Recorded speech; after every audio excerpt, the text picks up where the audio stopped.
Sienna work in finance? The sister laughed cynically.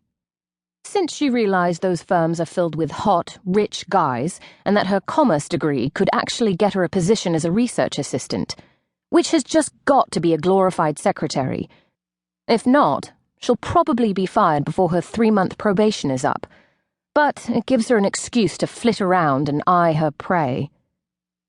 Something in the back of my brain triggered when I heard the name Sienna. It sounded somewhat familiar, but I couldn't put a face to it. I pictured last year's holiday party, the summer golf tournament, the partners' annual barbecue. Had Parker mentioned a new research assistant in the office? I couldn't recall. His executive assistant was Barb, a gray-haired grandmother of 3 who sent homemade shortbread home with him at Christmas. Sienna. Oh! Sienna Summers! I vaguely remembered Parker mentioning a woman named Sienna Summers. Had he told me she was new?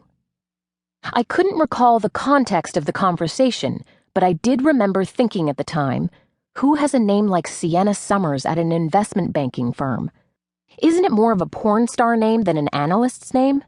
Maybe her parents had other aspirations for her. But now it sounded like she wasn't an analyst at all. Not that it mattered. But what's the point of hooking up with a married guy? The friend was now saying, interrupting my thoughts. Challenge, maybe? And it's no strings attached sex. Besides, I wouldn't put it past Sienna to believe she could make the guy leave his wife. Anyway, supposedly this Parker guy is super hot. Parker? Did she just say Parker? My husband's name? My good-looking husband's name? No, I must have heard her wrong. She most certainly did not say Parker. She couldn't have. Or maybe the guy, whose name is not Parker, works as a valet, parking cars in the garage under the Bay Street Tower in which Feldman Davis is located. That must be it. So he's the Parker, because he parks cars.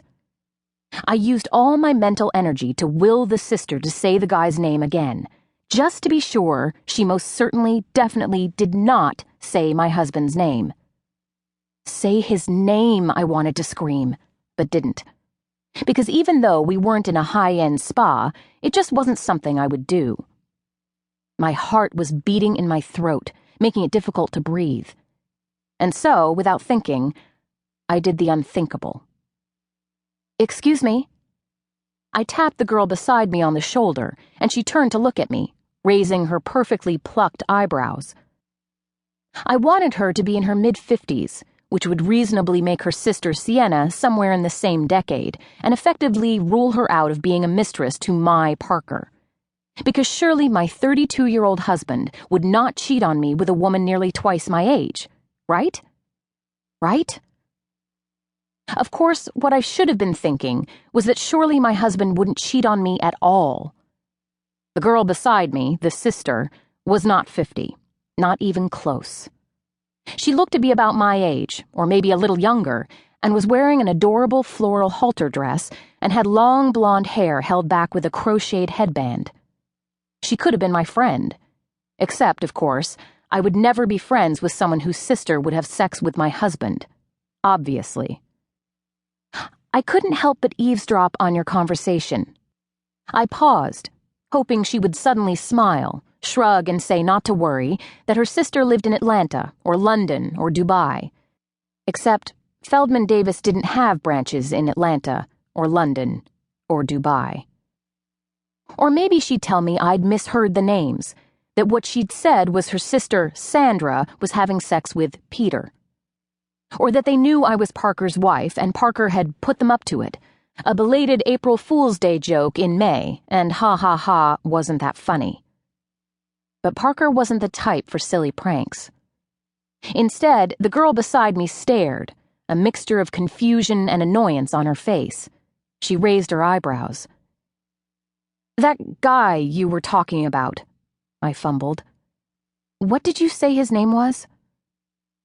The girl continued to look at me as though I was crazy, and maybe I was. I was sure she was going to tell me to mind my own business, in not-so-polite terms, but she suddenly seemed to have a change of heart. She looked around her and then leaned closer. Why? Do you know him? Do you work for Hallett?